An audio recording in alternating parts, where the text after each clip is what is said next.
Hey, Faldio. You in? I guess not.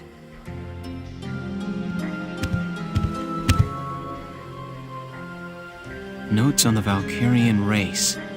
The anthropology of the Valkyra. Maybe he was reading up on the enemy. This is his handwriting.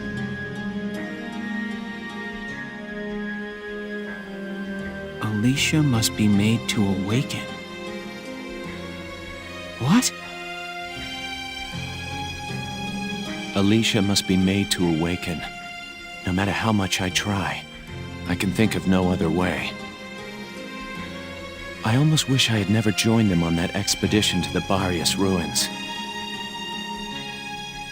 I'm convinced that the inner chamber was built to admit only Valkyra. But the door opened at her touch. That could only mean that the blood of their tribe courses through her veins. Still, I was shocked to find her bathed in that uncanny light that night in the field. Though I doubted my eyes, I never once doubted. That light was the Valkyrian blue flame. Ultimately, I had no choice but to accept the simple truth that Alicia is one of them. I'd already begun to question all I knew. The walls of the temple sanctum were inscribed with the Valkyra's account of history. History as it truly was. We are all taught of the Darkson calamity, and how their actions forever scorched the land. But this account told a different story. The Valkyra invaded this land from the north, slaying the indigenous Darkson people as they came. Their grasp of Ragnite technology and the art of war were vastly superior. They trained the destructive power of Ragnite on the Darkson's land, burned it to ash, then had the gall to pass the blame for their inhuman deeds off on their Darkson slaves. Darksons have borne that stigma ever since, while the Valkyra became godlike saviors. The victors simply rewrote the history books. The Barius ruins promulgate a lie to all but their own descendants as hard fact.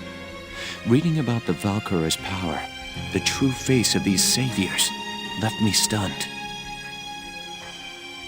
Yet at the same time, I cannot help but think of how useful it could be to us now. Since then, I've investigated every text and report on the Valkyra I could find. They lead me to believe that at least a few scions of the Valkyra must have survived to this day. All across Europa, these rare individuals live and die unaware of their own nature.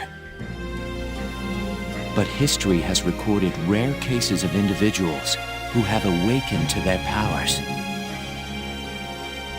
Their stories share one common thread. All of them suffered grave wounds before awakening. If those accounts are correct, the blood of the Valkyra stirs at the approach of death. Their power, having slept for thousands of years, bursts awake at one step shy of the end. Once awakened, if one of these individuals takes hold of the refined Ragnite arms of their ancestors, they make their mark on history as one of the Valkyra of old. I couldn't stop myself. I stole the Valkyrian lance and shield out of the university archive. Supposedly their blood serves to amplify the Ragnite's natural power. I have no idea what science lies behind it. Perhaps it's a consequence of their origins in the Ragnite-rich northern regions. Regardless of the reason, the Valkyria's life force itself calls forth a reaction from the stone. The enemy Valkyria decimated our forces on the Magyar plains. I could not afford to stay my hand on account of ethics. I had the rifle, and I forced myself to use it. I shot her. I placed the lance and shield on her unconscious form. I was racked with insecurity and guilt, hands red with blood of my best friend's love. But now I know. The choice I made was right. Faldio! Hello, Lieutenant Gunther. Is something wrong? Faldio, where is he? Sir, Captain Virat just called him in. He left only a minute ago.